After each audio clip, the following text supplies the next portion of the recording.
Does that look like you?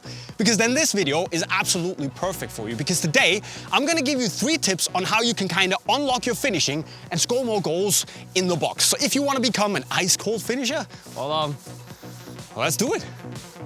Keeper's not happy because I'm gonna give everything away.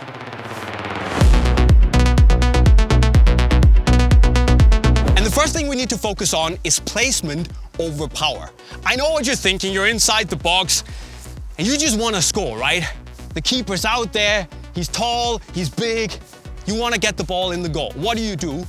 You strike it with venom, with fury, because you want to score. But that's actually a mistake, because when you're inside the box, the goal is pretty close, and the second you start to add too much power, you just blast it, go for as hard of a shot as you can, you add uncertainty. And if there's one thing you don't want in here, I mean, it's uncertain enough with the keeper there, right?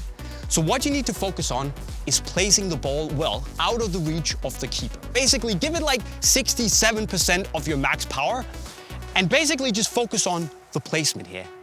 I always think of it as like a hard pass inside of the goal. So if I come in here and I get the shot and I take my touch, keeper comes towards me, what do? I just place it over there.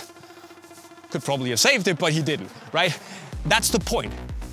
You don't need the YouTube clip goal. You don't need to put it top corner like Luis Suarez against PSV, where he nutmegged David Luiz and just bend it top corner. It's cool, but it's also really uncertain. So just come in, make that hard pass into the goal, and you're probably gonna score more than if you just close your eyes and just blast it, okay? Placement over power.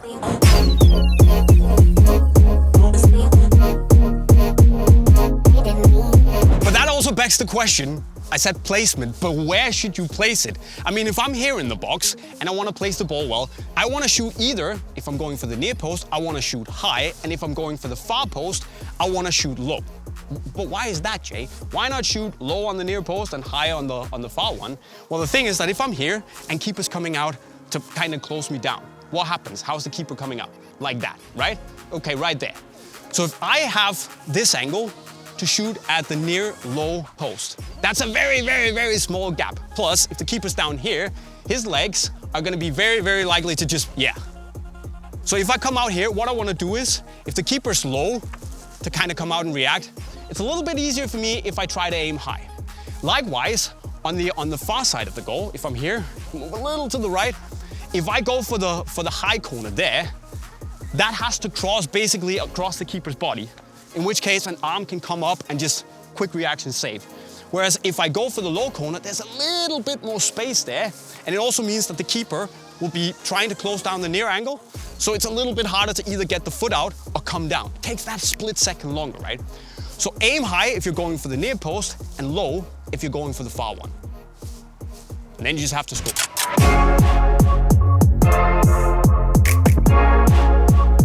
And the last thing you need to focus on is your first touch in the box. And I know what you're thinking. Finishing, first touch, what do you want about, Jay? Well, the thing is that if I'm in the box and I get a pass and I control it here, that's a really, really bad first touch, because the ball is gonna be under me. If the keeper's out there and I need to score like that, it's really hard to get a good shot off from standing position, right? So what I wanna do instead is that if I get a pass in, I wanna get a first touch that's out there. Because that means that now the ball is ahead of me, I can take a step or two, and I can basically just score, right? And the second thing about this is that if there's a defender right here, and I just basically kill the ball right under me, that means that if it's here, and the defender is right in front of me, getting a shot off is gonna be tricky. So I have to take another touch, which gives them even more time to come and close me down, kill me, take the ball and go up and score a counter. That sucks. So I can also say that with the first touch here, if I get a good one, boom, boom, away from the defender, open up, so I can run in and score basically with my first touch. So I know it sounds daft to need a good first touch in the box as a striker who needs to score goals, but it will give you those openings, those little spaces, so you can finish, right?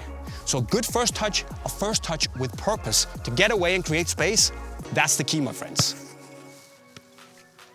So there you go, my friends. 3 tips on how you can improve your shooting, unlock that finishing inside the box. I said in the beginning, the goalkeepers are not happy, but it's all about scoring more goals, so that's the way it works. But do you have other tips on how you can become a better goal scorer? Well, leave them in the comment section right down below. Remember that if you need new boots, or if you're a goalkeeper, new gloves, well, go to the link to Unisport right over there. Of course, also don't forget to subscribe with the notifications on. And if you want to keep improving as a footballer, the playlist right down there is friggin' amazing. So go and watch that. And with those words, we'll be signing off.